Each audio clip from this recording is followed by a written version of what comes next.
the system is built on an adversarial system and we all have to be woodpeckers, after a while, unfortunately, you know, the whole woodpecker approach, if you don't get what you want, you get louder, you get more disruptive to try to get your point across.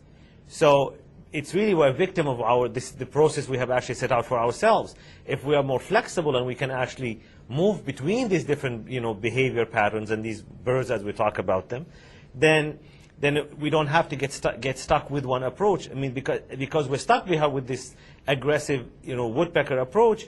After a while, I tried to push my point. I got louder and louder. Nobody's listening to me. Nobody's getting my point. So what do? You start using, you know, calling people names. You start, you know, belittling them, undermining them, actually to the point of something even getting personal, which is, unfortunately has happened a couple of times, that actually it does produce negative results, versus to say, you know, maybe we shouldn't do that. Maybe we should find more creative ways of engaging each other and still make the point. This is the thing I want to really have people understand, is that we can get our point across by being collaborative, by being compromising, by being sometimes, you know, even accommodating to some other people's needs. If you use the right style and the right occasion. Absolutely. It's not always hammer, hammer, hammer, and somehow we feel like we're good. I mean, it's what you call, it's instant gratification that doesn't last very long.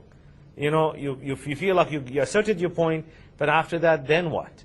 Because if the other side stop listening to you and they don't want to engage you because you just offended them, what solution are we producing here? Because at the end of the day, in my opinion, Parliament should be about problem solving. Right. And it want to be truly a true good sense of a problem solver is one who knows how to be flexible and how to be agile and use different skill sets to try to do the country's business and not just simply be so much, you know, hard-headed about certain approach of doing things.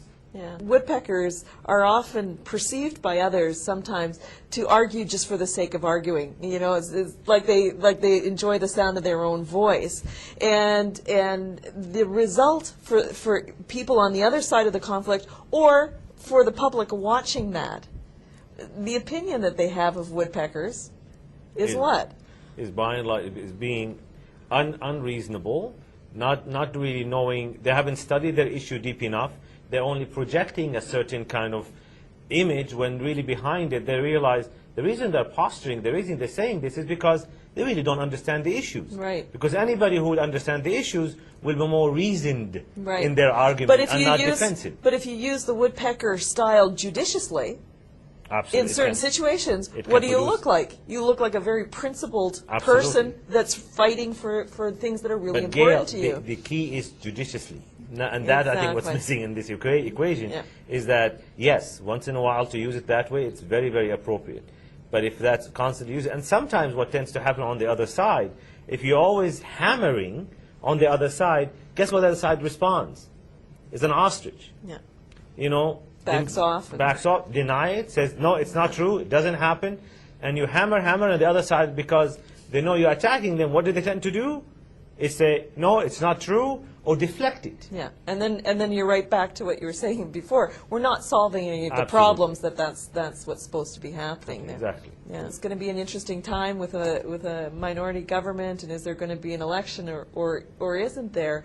You have some thoughts about how to think about conflict management styles and how that can maybe help go through this interesting year ahead?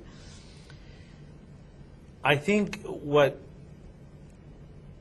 if the concern at the end of the day is doing the country's business, is really to do problem solving for the country in this kind of environment, when you have minority government, is truly for people to hone the art of really, as I said, the art of compromise, the art of really trying to do problem solving, listen to each other, and find some common ground on certain issues so you can move the agenda forward for the country. I think if people get stuck in certain in saying this way or the highway, we're not budging, we're not moving. Or if they're denying, like an ostrich, absolutely, it's not happening. There's nothing is happening. You are going to have, you know, other people start coalescing against you, and we may have potentially, you know, earlier election if that happens. But I think the people want to see a working parliament. They want to see people who are actually doing, again, doing the people's business and really trying to get some sort of a, some solution to really we're facing very serious real issues in this country that I think, again, taking the opportunity of a minority government Right. to build, to really coalesce people over issues. Yeah. Versus, and that you have to, if you become masterful at it, it really can produce very good results. Certainly in our practice, what we've experienced, where the hummingbird approach is so valuable, is when you've got a large group of people, a lot of different ideas about what's the right thing to do, and you can get stuck and you're not moving anywhere. And by finding some compromises, by finding some quick solutions, at least to some things, it helps the whole process move ahead. And it doesn't mean that everything's going to be resolved right away. It doesn't mean even that some of those issues might not come back later on, but it at least allows you to move forward. We're in a minority government situation now, and everybody's talking about the fact that there's likely to be an election in the near future. So if you were advising our Prime Minister in how he should operate or what he could do so that he can keep his job through this time, do you have some thoughts about